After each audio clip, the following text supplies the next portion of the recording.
नमस्ते, स्वागत छ तपाईँले हाम्रो युट्युब च्यानल इग्नाइटेड नेपालमा। हामीले सिम्पल इन्ट्रेस्टको एउटा भिडियो अपलोड गरिसकेका छौँ अनुसन्धान सहायक सूचकको लागि। यदि त्यो हेर्नुभएको छैन भने आई बटनमा क्लिक गरेर हेर्नु होला अथवा प्लेलिस्टमा गएर हेर्नु होला। त्यसकै यो अर्को पार्ट रहेको छ र त्यो भिडियोमा चाहिँ हामी क्वेसन नम्बर 6 सम्म डिस्कस गरेका थियौँ। यो भिडियोमा चाहिँ क्वेसन नम्बर 7 बाट डिस्कस गर्नेछौँ। ल, क्वेसनमा रहेको छ एकजना मानिससँग आरएस 1900 रुपैयाँ छ। उसले केही रकम 5% वार्षिक दरमा लगानी गर्यो, बाँकी 9% प्रति वर्षको दरमा लगानी गर्यो भने 4 वर्षको अन्तरमा उसले 580 ब्याज प्राप्त गर्यो भने मूलधन कति थियो होला? ल, यो क्वेसन गर्नुभन्दा अगाडि तपाईँलाई म केही कन्सेप्चुअल कुरा बताउँछु। जस्तै तपाईँसँग 500 रुपियाँ छ। सपोज मानौँ तपाईँसँग 500 रुपियाँ छ भने तपाईँलाई के भन्छ, यो रुपैयाँलाई बराबर 2 भागमा लगाऊ। बराबर 2 भागमा लगाऊ भनेपछि हामीलाई के गर्छौँ, 500 डिभाइडेड बाई 2 गर्छौँ र यसको कति हुन्छ 250। म यहाँ के बुझाउन खोजिरहेको छु कि यदि 500 लाई 2 भाग लगाऊ तर बराबर 2 भाग भनेको छैन, 2 भाग लगाऊ भनेको छ भने हामी यहाँ कसरी यसलाई 2 भाग लगाउन सक्छौँ। सपोज मानौँ कसैलाई x रुपियाँ हामीले दियौँ भने अर्कोलाई कति दिनु पर्ला, 500 माइनस x दिनु पर्ला। जस्तै सपोज भनौँ न, सपोज मानौँ तपाईँले एकजनालाई 100 रुपियाँ दिनुभयो भने डेफिनेटली अर्कोलाई कति दिनुहुन्छ, 500 माइनस 100 दिनुहुन्छ, भन्नाले 400 दिनुहुन्छ। भनेपछि यो पनि के हो त, 2 भागमा विभाजन गरेको हो कि 500 रुपियाँलाई 2 भागमा डिभाइड गरेको हो। यदि बराबर डिभाइड गर्न भन्छ भने हामी डेफिनेटली डिभाइड बाई 2 गर्छौँ, तर यहाँ बराबर डिभाइड गरेको छैन, तर 2 भागमा बाँडेको छ 500 लाई। होप यो कुरा चाहिँ बुझ्नुभएको होला। सेम यही कन्सेप्ट यहाँ युज हुनेवाला छ, द्याट्स वाइ मैले यो कुरा क्लियर गरेको। ल त अब क्वेसनतिर जाउँ। अब गिभन कुराहरू लेखौँ। एकजना मानिससँग 1900 रुपियाँ रहेछ। भनेपछि हेर्नुहोस् है, अगाडि बुझाए जस्तै एकजना मान्छेसँग 1900 रहेछ भने सपोज मानौँ अर्कोमा यदि अर्कोमा प्रिन्सिपल एक्स लगानी गर्छ भने अर्कोतिर उसको प्रिन्सिपल कति हुने भयो त, 900 माइनस एक्स हुने भयो क्या। यही कुरा चाहिँ हामी मेन बुझ्नुपर्ने थियो। अब हामी क्वेसन गरौँ। अनि फर्स्ट केसमा यहाँ चाहिँ केस फर्स्टमा हामीले यदि प्रिन्सिपल बराबर एक्स मान्यौँ भने, पी बराबर एक्स मान्यो भने अर्को केसको प्रिन्सिपल चाहिँ 900 माइनस एक्स हुन्छ क्या, 1900 माइनस एक्स हुन्छ। अब उसले केही रकम 5% वार्षिक ब्याज दरमा लगानी गर्यो। केही रकम भन्नाले हामीले यहाँ एक्स मानिसकेका छौँ। वार्षिक रेट चाहिँ कति छ यसको, 5% छ, ओके। र बाँकी 9% प्रति वर्ष, भनेपछि यहाँनिर रेट कति 9% हुने भयो। लगानी गर्यो भने 4 वर्षको अन्तरमा, भनेपछि 4 वर्षको अन्तरमा मिन्स टी बराबर यहाँ 4 इयर्स, यहाँ पनि टी बराबर 4 इयर्स नै हुने भयो। 4 वर्षको अन्तरमा उसले 580 ब्याज प्राप्त गर्यो है। यसले ब्याज चाहिँ कति प्राप्त गर्यो त, इन्ट्रेस्ट 580 भने मूलधन कति थियो होला, प्रिन्सिपल 4 वर्षको अन्तरमा उसले 580 इन्ट्रेस्ट प्राप्त गर्छ, ब्याज प्राप्त गर्छ भने मूलधन कति थियो होला। मूलधन मिन्स यो मूलधन होइन, अब यो टोटल उसँग भएको पैसा हो। यति बेलाको मूलधन चाहिँ कति हुन्छ, पी बराबर जो एक्स थियो, एक्स बराबर यो चाहिँ कति हुन्छ, यो बराबर। अनि त्यसपछि नेक्स्टमा चाहिँ हामी यो बराबर कति हुन्छ त्यो निकाल्न खोजिरहेको छौँ। यो चाहिँ क्वेसनले सोधेको हो, मूलधन कति थियो भनेपछि एउटा यो हुने भयो, अर्को चाहिँ यो हुने भयो। पी निकाल्नको लागि हामीलाई ल अब पी निकाल्नुभन्दा अगाडि हामीले यहाँ के बुझ्नु पर्यो, क्वेसनमा हेर्नुहोस् त, गिभेन भनेको ब्याज दरको अन्तर रहेको छ। यति ब्याज प्राप्त गर्यो, 4 वर्षको अन्तरमा उसले यति ब्याज प्राप्त गरेको छ, मिन्स हामी टोटल ब्याज दिएको छ भन्नाले हामी ब्याज निकाल्छौँ पहिला। यो केसमा इन्ट्रेस्ट उसले कति पायो र यो केसमा चाहिँ इन्ट्रेस्ट उसले कति पायो। यो दुवै इन्ट्रेस्ट आइसके पछाडि हामी इन्ट्रेस्टलाई एड गर्छौँ र एड गरिसकेपछि 580सँग इक्वल गर्छौँ र त्यहाँबाट हामी एक्स को भ्याल्यु फाइन्ड आउट गर्छौँ र एक्स को भ्याल्यु आइसके पछाडि हाम्रो सबै भ्याल्यु आउने भयो। यो भ्याल्यु पनि आउने भयो र यो भ्याल्यु पनि आउने भयो। ओके देन हामी इन्ट्रेस्ट निकालौँ पहिला ल यो केसमा हामीले इन्ट्रेस्ट निकाल्यो भने आई बराबर के हुने भयो त पिटिआर बाई 100 र पी भनेको यहाँ कति छ एक्स माइनस हामीले टी भनेको 4 इयर हो 4 वर्ष हो ल हेर्नुहोस् त अब यो केसमा चाहिँ आर बराबर 5% रहेको छ 5 लेख्यौँ त्यसपछि 100 गऱ्यौँ अब यसलाई सल्भ गऱ्यो भने कति हुन्छ 5 को 20 लेखौँ 20x बाई 100 एउटा जिरो क्यान्सल भयो 2x बाई 10 x बाई 5 लेख्न सक्छौँ अर्को केसमा यसले चाहिँ हामी I1 भनौँ इन्ट्रेस्ट 1 केस 2 को केसमा यहाँनिर चाहिँ हामी I2 निकाल्यो भने I2 कति हुने भयो त पिटिआर बाई 100 र यहाँ पी चाहिँ कति हुने भयो त यहाँ हामीले x युज गरेको छ भने अर्कोमा के होला त 90 माइनस x इन्टु टी भनेको 4 र रेट भने यहाँ फरक छ रेट भनेको यहाँ 9% छ अपन 100 गरौँ अब यसलाई हामी क्यालकुलेसन गरौँ 425 जा 100 अब 9 र 25 मा कुनै त्यस्तो रिलेसन छैन द्याट्स वाइ अब हामी यसलाई मल्टिप्लाई नै गरौँ 1900 इन्टु 9 माइनस 9x बाई 25 ओ यो चाहिँ I2 आउने भयो र हामीलाई क्वेसनमा दिएअनुसार I1 प्लस I2 गऱ्यो भने 580 आउँछ भन्नाले हेर्नुहोस् त यहाँ I1 भनेको x बाई 5 हो x बाई 5 प्लस I2 भने यति ठुलो टर्म आएको छ यो अलि झ्याउ हुने टाइपको टर्म आइसकेको छ द्याट्स वाइ यसलाई अलिकति क्यालकुलेसन गरौँ ल हेर्नुहोस् है यहाँनिर अलि क्यालकुलेसन यसलाई सिम्प्लिफाई गरौँ किनभने धेरै ठुलो यो देखिया छ धेरै ठुलो टर्म आइराखेको छ भनेपछि यसलाई हामी कसरी गरौँ भन्दा यसलाई चाहिँ हामी नकाटौँ 100 लाई नकाटौँ 4 9 जा 36 हुन्छ 36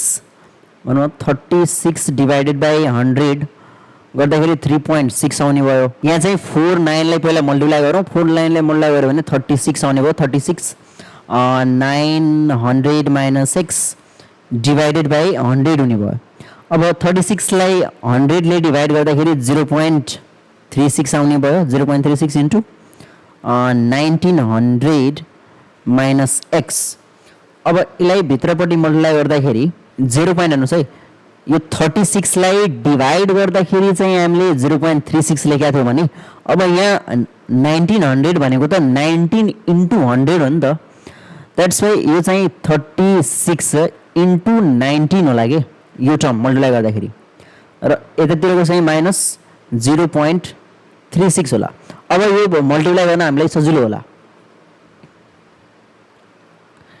म यो किन बताउन खोजिरहेको छु कि बिकज लोकसेवामा हामीलाई क्यालकुलेटर युज गर्न दिँदैन क्यालकुलेटरले त अब 0.36 इन्टु 900 गरिसकेपछि हाम्रो एन्सर आइसक्यो हुन्थ्यो तर त्यहाँ क्यालकुलेटर युज गर्न मिल्दैन द्याट्स वाइ हामी यसरी चाहिँ मल्टिप्लाई गर्छौँ अब 36 इन्टु 19 चाहिँ रफमा गर्नु होला कतै यहाँ ठाउँ छैन यहाँ चाहिँ अब 36 इन्टु 19 चाहिँ अब गर्न सजिलो छ त्यो चाहिँ तपाईँ रफमा गर्न सक्नुहुन्छ इजिली अब यो दुवैलाई मल्टिप्लाई गर्न सजिलो छ यो दुवैलाई मल्टिप्लाई गर्नुभयो भने 684 आउँछ 0.36x ल अब चाहिँ हामी I2 को ठाउँमा यो भ्यालु लेखौँ अब र यसलाई पनि पोइन्टमा लेख्दाखेरि सजिलो होला x बाई 5 भनेको 0.2 हो 0.2x प्लस I2 भनेको कति आइसक्यो त यहाँबाट 684 माइनस 0.36x बराबर 580 आउने भयो अब चाहिँ म यो साइडलाई राइट साइडलाई मेट्छु ल अब x भएको टर्मलाई चाहिँ हामी एक ठाउँमा ल्याउँ र नम्बरको टर्मलाई एक ठाउँमा लगाउँ ल यो चाहिँ नेगेटिभ छ भने र यो 0.2x र माइनस 0.3x लाई यही साइडमा छोड्दाखेरि लेफ्ट साइडमा छोड्दाखेरि नेगेटिभ नम्बर आउनेवाला छ द्याट्स वाइ हामी यसरी गरौँ 684 यसलाई 580 लाई यो साइडमा ल्याउँ माइनस 580 गरौँ इक्वल्स टु 0.36 लाई अर्को साइडमा लगिदेऊ 0.36 पोजिटिभमा होला र यो चाहिँ माइनसमा होला 0.2x यहाँ x पनि छ है हो अब 684 माइनस 580 गर्दाखेरि 104 आउँछ 104 बराबर यसलाई घटायो भने 0.16 आउने भयो 0.16x अब x बराबर निकाल्नु पर्यो भने 104 डिभाइडेड बाई 0.16 अब 0.16 ले तपाईलाई डिभाइड गर्न डिफिकल्ट हुँदैछ भने यसलाई कसरी गर्न सकिन्छ भन्दा 104 इन्टु 100 ले मल्टिप्लाई गरिदिने माथि र यसलाई पनि 100 ले मल्टिप्लाई गर्नुभयो भने ठिक्क चाहिँ यो 16 आउँछ क्या। भनेपछि 16 ले सबभन्दा अगाडि 104 लाई डिभाइड गरिदिने अनि 100 ले लास्टमा मल्टिप्लाई गरिदिने। यदि त्यस्तो गर्नुभयो भने यो चाहिँ यसको एन्सर 650 आउनेवाला छ। भनेपछि एक्स बराबर हाम्रो 650 आइसक्यो। भनेपछि यो एउटा रिक्वायर्ड एन्सर हुने भयो कहाँनिरको, जस्तै हामीले यहाँ मानेको थियौँ नि ओ एक्स, यो सवा चाहिँ आउने भयो। यो चाहिँ कति हुने भयो त 650 हुने भयो पी बराबर।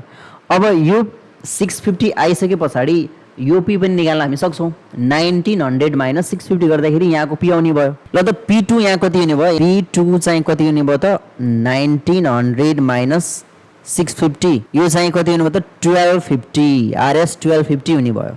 जे हाम्रो रिक्वायर्ड एन्सर के हुने भयो त 650 र 1250। र आशा छ यो क्वेसन बुझ्नुभएको होला। अलि लेन्दी भयो पनि यो क्वेसन बुझ्नुभएको होला। यदि बुझ्नुभएको छैन भने कुन स्टेपमा एक्ज्याक्टली बुझ्नु भएन, टाइम स्ट्याम्प सहित टाइम कुन टाइममा बुझ्नु भएन त्यो टाइम सहित कमेन्ट गर्नु होला, हामी फेरि बुझाउने प्रयास गर्छौँ। हस् त अब नेक्स्ट क्वेसन गरौँ। यहाँ के भनेको छ 4 वर्षमा भनेपछि टाइम लेखौँ टी बराबर 4 इयर्स, आरएस 450 बाट बढेर ब्याज सहित यति भएछ। भनेपछि हामीले प्रिन्सिपल 450 भनेको प्रिन्सिपल दिएको छ, किनभने हाम्रो फर्स्ट पैसा हो, त्यो फर्स्ट सुरुवाती पैसा मिन्स फर्स्टको पैसा भनेको प्रिन्सिपल हुन्छ, बाट बढेर ब्याज सहित भन्नलाई हामी के भन्छौँ, आई भन्छौँ, मिश्रधन भन्छौँ। 540 हुने भयो भने त्यही ब्याज दरमा मिन्स हामीलाई रेट निकाल्नु पर्ने देखियो। ब्याज दरमा कति सवाको मिन्स प्रिन्सिपल बराबर वाट, मिश्रधन दिएको छ, मिश्रधन 637.50 हुन्छ 5 वर्षमा भनेको छ। मिश्रधन 5 वर्षमा यति हुन्छ, 5 वर्ष दिएको छ 5 इयर्स। अब रेट बराबर हामी यहाँको रेट युज गर्छौँ। यहाँ ओ यो रेट हामीले थाहा पाइसकेपछि यो रेट हामी यहाँ युज गर्न पाउँछौँ। र हाम्रो ओभरअल गोल भनेको प्रिन्सिपल निकाल्ने हो। ल त हामी यहाँबाट रेट निकालौँ। रेट निकाल्नको लागि हामीलाई के चाहियो, आई चाहियो। र आई कसरी निकाल्छु, ए र पी दिइसकेपछि हामी आई इजिली निकाल्न सक्छौँ। त्यही भएर पहिला आई निकालौँ। वी हेभ फर्स्टमा चाहिँ हामी आई निकाल्न सक्छौँ। आई बराबर के हुने भयो त ए माइनस पी। ए भनेको 540 माइनस 450 र यो भनेको चाहिँ 90 आउने भयो। अब आई 90 आइसके पछाडि हामी रेट निकाल्न सक्छौँ। रेट बराबर के हुने भयो त आई इन्टु 100 अपन पिटी।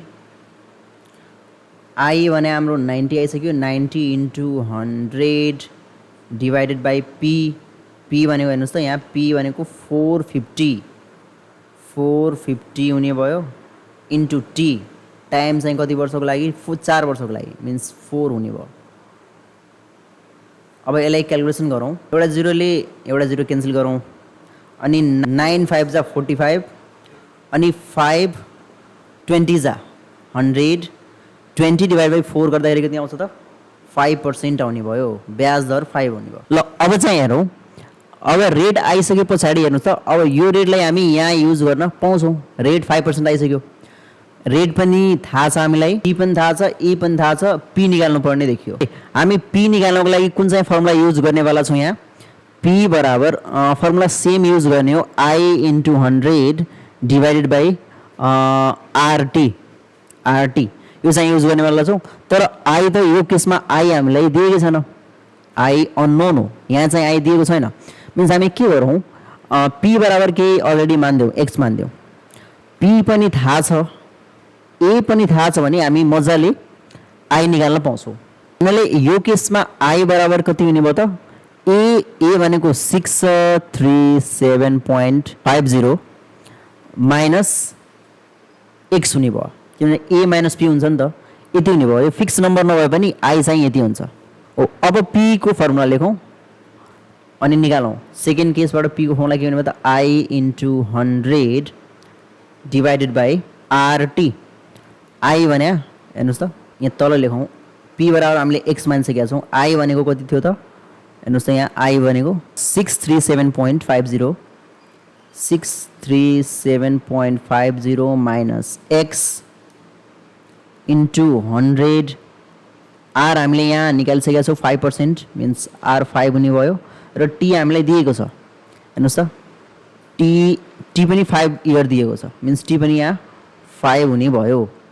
5 भयो 25, 25 4 जा 100, यो दुवैले यसलाई काटौँ 4 जा जाने भयो भनेपछि अब यसलाई सल्भ गर्दाखेरि हेर्नुहोस् त, एक्स बराबर कति हुने भयो त, यो 4 ले भित्रपट्टि मल्टिप्लाई गरौँ 637.50 इन्टु 4 माइनस 4x हुने भयो। ओ अब एक्स र एक्सको टर्मलाई एक ठाउँमा ल्याउँ, एक्स यतै छ, यो एक्सलाई अर्कोतिर लग्यो भने प्लस 4x बराबर 637.50 इन्टु 4 हुने भयो। अब यसलाई सल्भ गर्दाखेरि त्यो यताको चाहिँ 5x हुने भयो। एक्स बराबर 637.50 इन्टु 4 डिभाइडेड बाई 5 हुने भयो। यसलाई मल्टिप्लाई गर्न सजिलो छ, कसरी भनेपछि 0.50 छ भने 50लाई यदि 4 चोटि मल्टिप्लाई गऱ्यो भने हेर्नुहोस् न, 2 चोटि गर्दाखेरि 1 आउने भयो, अर्को चोटि गर्दाखेरि 1 आउने भयो, मिन्स 1 1 2 आउने भयो। त्यही भएर यो 0.5 लाई पहिला छोडिदिनुहोस्, यो यसलाई मल्टिप्लाई नगर्नुहोस्, 4 इन्टु 637 मात्रै गर्नुहोस्। त्यति चाहिँ गर्न सक्नुहुन्छ मजाले, विदाउट क्यालकुलेटर गर्न सकिन्छ।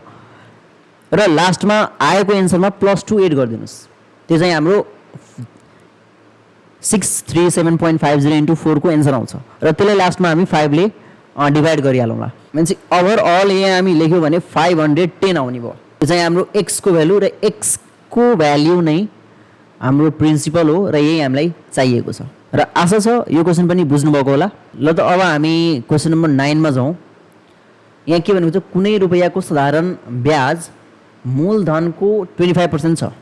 कुनै रुपैयाँको मिन्स प्रिन्सिपल हामी यहाँ एक्स मानौँ, कुनै रुपैयाँको साधारण ब्याज चाहिँ मूलधनको 25% मिन्स एक्सको 25% छ, 25/100 गरौँ न, र यो भनेको कति हुने भयो त, 25 4 जा x/4 हुने भयो। र ब्याज दरको सङ्ख्या र वर्षको सङ्ख्या बराबर छन्, ब्याज दरको सङ्ख्या र वर्षको सङ्ख्या बराबर छन् भने ब्याज दर कति होला, रेट कति होला भनेर सोधिरहेको छ। भनेपछि हामी रेटको ठाउँमा टी लेख्न पाउँछौँ र टीको ठाउँमा रेट लेख्न पाउँछौँ। मान्छे रेटै निकाल्न भन्छ भने हामी फर्मुला के को युज गर्ने, रेट बराबर के हुने भयो त, आई इन्टु 100/pt। आई भनेको छ यहाँ हेर्नुहोस् त, x/4 into 100 divide by P भनेको यहाँनिर हामीले एक्स मानेको छौँ र टी भनेको टीको ठाउँमा मैले लेखेँ भने आर हामी लेख्न सक्छौँ, आर बराबर लेखिरहेको छु, द्याट्स वाइ आर लेख्न सक्छौँ। अब हेर्नुहोस् त, 425 जा 100, 425 जा 100 हुन्छ, द्याट्स वाइ यो 25 जाने भयो। र हेर्नुहोस् है, लेखौँ एकचोटि अर्को स्टेपमा लेखौँ, 25x/x इन्टु आर हुने भयो। एक्स र एक्स पनि काटियो, अब आर र आर क्रस मल्टिप्लिकेसन गर्नुहोस्, आर र आर यदि क्रस मल्टिप्लिकेसन गर्नुभयो भने आर स्क्वायर आउँछ र यतातिर 25 बच्ने भयो। भनेपछि आर स्क्वायर बराबर यो चाहिँ 5 को स्क्वायर, स्क्वायर स्क्वायर क्यान्सल भयो जस्तो गर्नुहोस्, भनेपछि आर बराबर कति हुने भयो त, 5% हुने भयो। This is our answer, required answer. यहाँ चाहिँ ल अफ इन्डिसेस युज भएको हो, जस्तै ए स्क्वायर बराबर बी स्क्वायर भएको भए ए बराबर बी हुन्छ, ठिक त्यस्तै हामी यहाँ युज गरे हो। ल त अब यहाँ एउटा लास्ट क्वेसन डिस्कस गरौँ। आरएस 7,000 को 5 वर्षको ब्याज र 8,000 को ब्याज एकै ठाउँमा मिसाउँदा 3,000 हुन्छ भने दुवैको ब्याज दर एउटै भए ब्याज दर कति होला भनेर सोध्दैछ। ल यसलाई दुईटा केस बनाएर गरौँ। यहाँ चाहिँ के भनेको छ, प्रिन्सिपल P1 भनेको 7,000 हो, 5 वर्ष T1 भनौँ न, 5 वर्ष हुने भयो।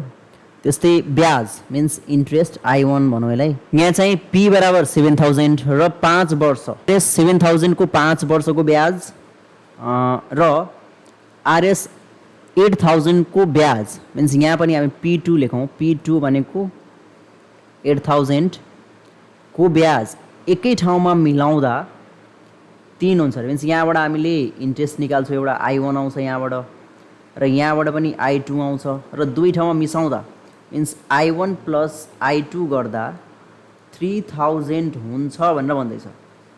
भने दुवैको ब्याज दर एउटै भयो, ब्याज दर पनि एउटै भनिदियो, मिन्स रेट यहाँ केही भएपछि रेट यहाँ आर भयो भने R%, यहाँ पनि रेट बराबर R% नै हुने भयो। R2 R1 भनौँ न R% हुने भयो भए ब्याज दर कति होला भनेर भन्दैछ ब्याज दर निकाल्न भन्दैछ पहिला हामीले निकाल्न सक्ने कुरा गरौँ यहाँबाट हामी आई निकाल्न खोज्यो भने आई यहाँ हामीलाई मिलाउँदा ब्याज मिलाउँदा भन्ने एउटा डाटा दिएको छ के यो डाटा भनेको ब्याजको डाटा हो द्याट्स वाइ हामी पहिला ब्याज निकालौँ फर्स्ट केसबाट ब्याज निकाल्नु भयो भने आई बराबर I1 भनौँ न आई बराबर PTR/100 यसको पी चाहिँ कति छ 7000 इन्टु टी टी चाहिँ 5 वर्षको लागि भनेको छ रेट आर हो भनेर भनौँ र यो चाहिँ 100 दुईटाले यहाँ क्यान्सल गरिदियो दिस 7 5 35 अनि एउटा 0 बाँकी छ द्याट्स वाइ यो 3 I1 बराबर 350 आर हुने भयो ल अब I2 पनि निकालौँ I2 निकाल्दाखेरि पिटी R/100 हुने भयो यहाँनिर अर्कै पी युज होला 1000 होइन 100 8000 इन्टु टी भनेको पनि सेम होला किनभने सेम मिलाउँदा भन्दैछ सेम इयरमा भनेको छ कुनै ठाउँ मिलाउँदा 5 वर्षको भनेको छ नि त सेम प्रिन्सिपलको 5 इयर भनेको छ मिन्स यहाँ पनि टी बराबर 5 र रेट बराबर सेम रेट भनेपछि आर नै हुने भयो र 100 क्यान्सल गरौँ यो चाहिँ कति हुने भयो त 400 आर हुने भयो हो र यो दुवैलाई एड I1 र I2 लाई एड गर्यो भने 3000 हुन्छ भनेर भनेको छ माथि अनि मिसाउँदा I1 प्लस I2 गर्दाखेरि 3000 हुन्छ भनेको छ भनेपछि 350 आर प्लस 450 आर बराबर 3000 हुन्छ भनेर भनेको छ हो यहाँबाट अब कति हुने भयो त 750 आर बराबर 3000 हुने भयो भनेपछि आर बराबर कति हुने भयो त 3000 डिभाइडेड बाई 750 अब यसलाई एउटा सँग काट्नुहोस् मेरो यसलाई डिभाइड गर्नु भने 4% आउने भयो this is our required answer जस्तो सिम्पल इन्ट्रेस्टको क्वेसनहरू यति नै हो यति तपाईँले बुझ्नु सुरुदेखि तपाईँले हेर्नु भएको छ सबै लेक्चरहरू भने तपाईँ यति पढिसकेपछि सिम्पल इन्ट्रेस्टको इनफ हुन्छ र यदि कुनै क्वेसन बाँकी रहेको छ भने हाम्रो सोसियल मिडिया ह्यान्डलमा सेन्ड गर्नु होला अथवा कमेन्ट सेक्सनमा कमेन्ट गर्दा पनि भयो हस्त धन्यवाद।